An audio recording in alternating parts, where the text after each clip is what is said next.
Good morning, Kelly. Welcome to your first day as our county's Master Gardener Program Coordinator. Thanks, Jane. I'm excited, but I don't really know where to start. It sounds like coordinating Master Gardener volunteers and their projects is a lot of work. Yes, but we have a great training program, the WSU Master Gardener Program Coordinator Training. You'll learn about resources, tools, and information from the Master Gardener website and the program handbook. I'll also introduce you to volunteers and other extension staff who will share their stories and expertise with you. Sounds good to me. Master Gardener Program Coordinator Training has been organized into 4 modules.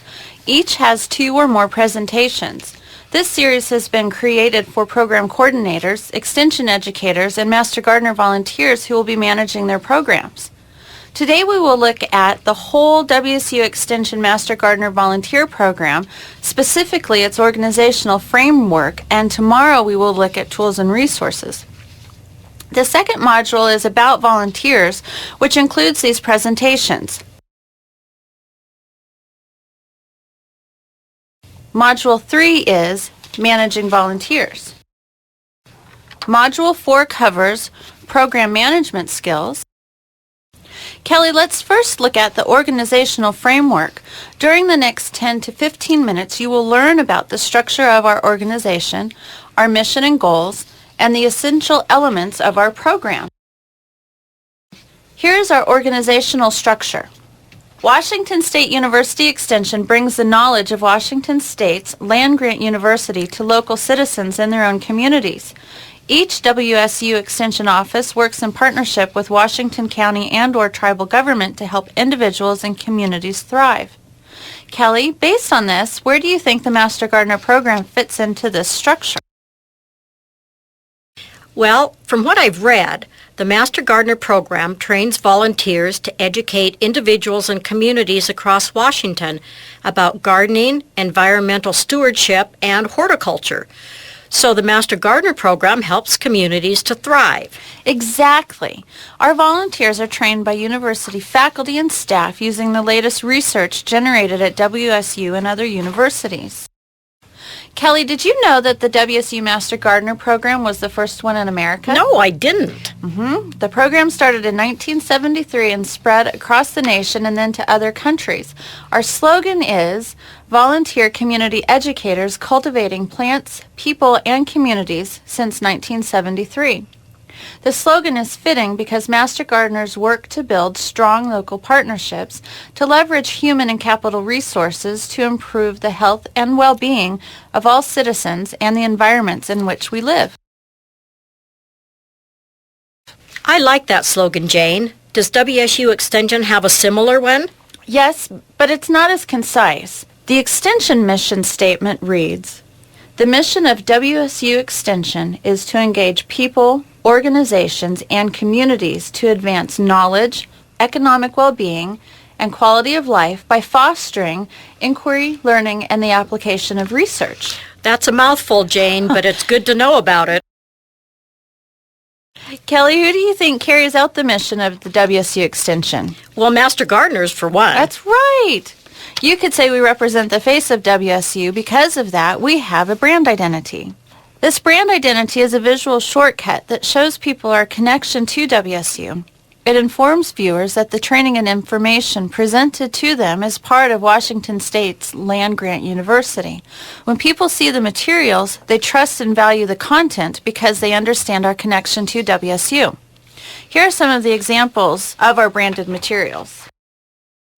You're going to meet up with a friend of yours tomorrow to celebrate your new position, right? Yeah, my friend Sharon. Okay, imagine you're out having coffee with Sharon when she says, "I'm so happy you got the Master Gardener Program Coordinator position. But can you tell me how your position in Extension is related to WSU and the Master Gardener Program?" what would you say?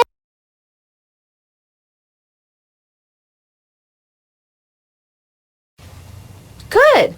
Next, your friend asks, "What is the mission of Extension? And how does the Master Gardener Program fulfill it?" what would you say?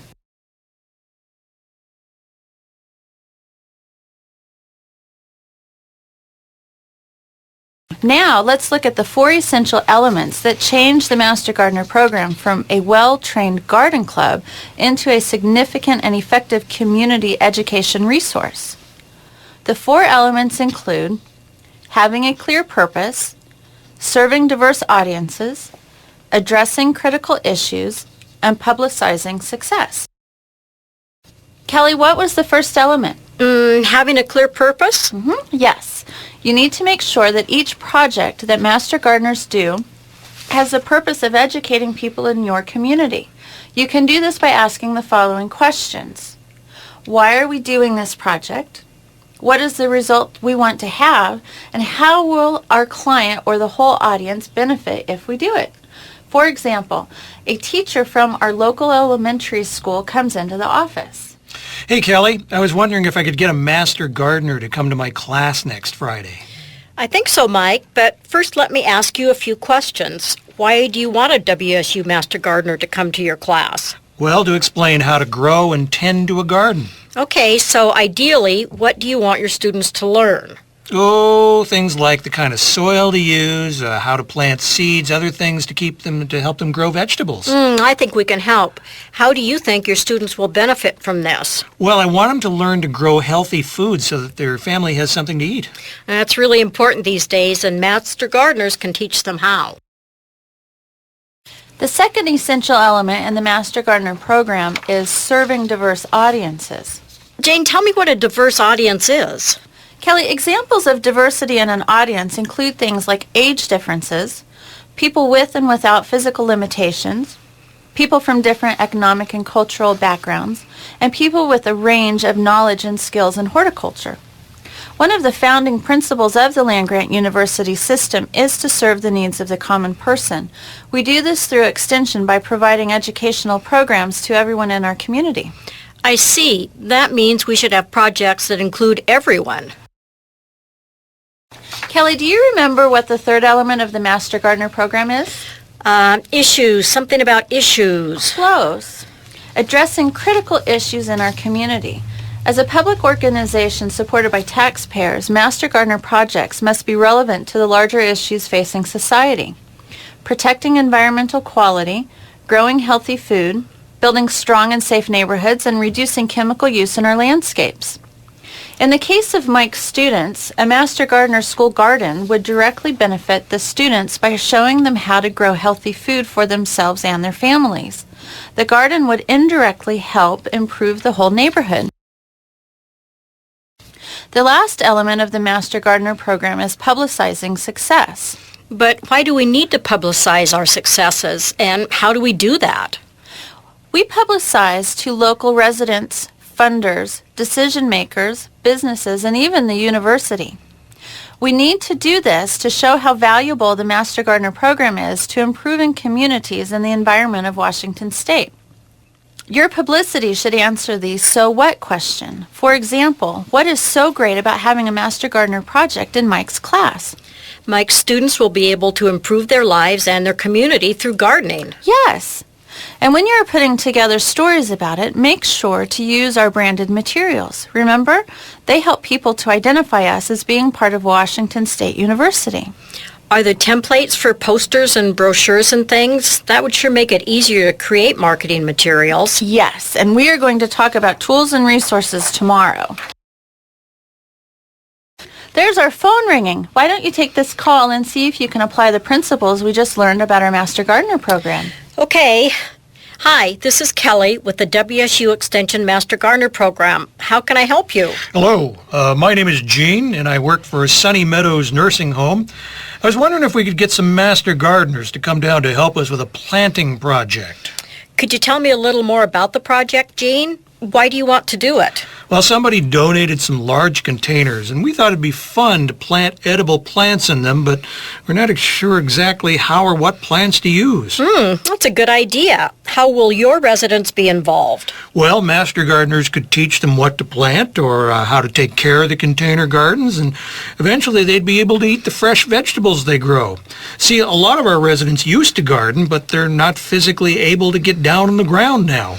Okay, it sounds like the residents at Sunny Meadows would benefit by learning to garden in a new way, by growing nutritious food, and by being physically active outdoors. I'll see what I can arrange for you. Thanks. Nice work, Kelly.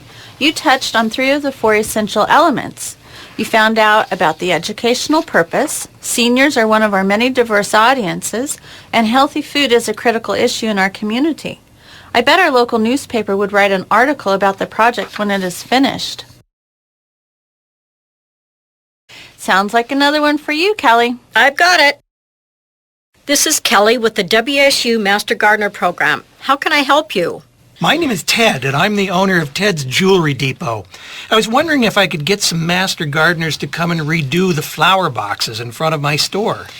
Well, Ted, Master Gardener volunteers are here to do educational projects in our communities, not just provide gardening labor. But I would be happy to provide you with information about plants that are vibrant and eye-catching and will grow well in your flower boxes. I can also give you tips on how to plant and take care of them. Okay. Well, thanks for your help, Kelly. I'll stop in later this week to pick up the information. Oh, good catch, Kelly. See, you identified that this project would not have addressed some of our essential elements. The project did not have a clear educational purpose, and it would not have addressed a critical issue in our community. Good work today. I'll see you tomorrow to discuss the tools and resources available to you. Bye, Jane.